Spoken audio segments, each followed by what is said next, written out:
बिहार विधानसभा चुनाव की तारीखों का ऐलान होते ही सभी राजनीतिक दलों ने अपनी अपनी कमर कस ली है। ऐसे में इन पार्टियों के बीच वार पलटवार का दौर भी जारी है। महागठबंधन में सीट बंटवारे के लिए हो माथापच्ची के बीच एक नया ट्विस्ट आ गया है। जी हाँ, भारतीय कम्युनिस्ट पार्टी यानी कि सीपीआई ने 6 सीटों पर अपने उम्मीदवारों के नामों का ऐलान कर दिया है, जबकि 8 अन्य सीटों पर एक बड़ा दावा करते हुए ये स्पष्ट कर दिया है कि गठबंधन के अंदर बातचीत के बाद ही उन पर फैसला होगा। बता दें, भाकपा ने जिन 6 सीटों पर अपने उम्मीदवारों के नाम घोषित किए हैं, उनमें तेघरा विधानसभा सीट से राम रतन सिंह, बखरी से सूर्यकांत पासवान, बछवाड़ा से अवधेश राय, हरलाखी से राकेश कुमार पांडे, झंझारपुर से राम नारायण यादव और बांका सीट से संजय कुमार शामिल है।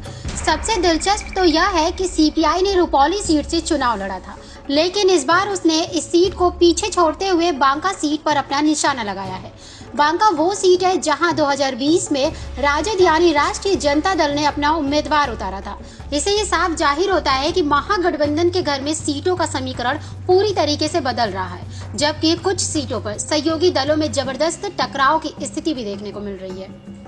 बछवाड़ा सीट की बात करें तो इसका नाता विवादों से जुड़ा है। वजह भी साफ है, इस बछवाड़ा सीट पर कांग्रेस अपनी दावेदारी से किसी भी हाल में पीछे नहीं हटना चाहती, क्योंकि पार्टी यूथ कांग्रेस के प्रदेश अध्यक्ष शिव प्रकाश गरीबदास को टिकट देना चाहती है। शिव प्रकाश ने पिछली बार इसी सीट से निर्दलीय उम्मीदवार के तौर पर करीब 40,000 वोट हासिल कर तीसरे स्थान पर जीत का परचम लहराया था। वहीं इसी बछवाड़ा सीट से भारतीय कम्युनिस्ट पार्टी ने एक बार फिर से अवधेश राय को टिकट दे दिया है, जो कि 2020 के चुनाव में सिर्फ 484 वोटों से हार गए थे। इन्हीं कारणों के चलते पार्टी इसे परंपरागत गढ़ मानते हुए छोड़ने को तैयार नहीं है, और यही कारण है कि वो इसे मजबूत करना चाहती है। ऐसे में कहना गलत नहीं होगा कि बछवाड़ा सीट पर सीपीआई और कांग्रेस ये दोनों की निगाहें टिकी हुई हैं, जबकि राजद गठबंधन में मध्यस्थता करने की भूमिका में। सूत्रों का कहना है कि कांग्रेस के दिलो दिमाग से बछवाड़ा सीट इसलिए नहीं उतर रही क्योंकि यहाँ युवा वोटरों और संगठन की जमीनी पकड़ मजबूत है,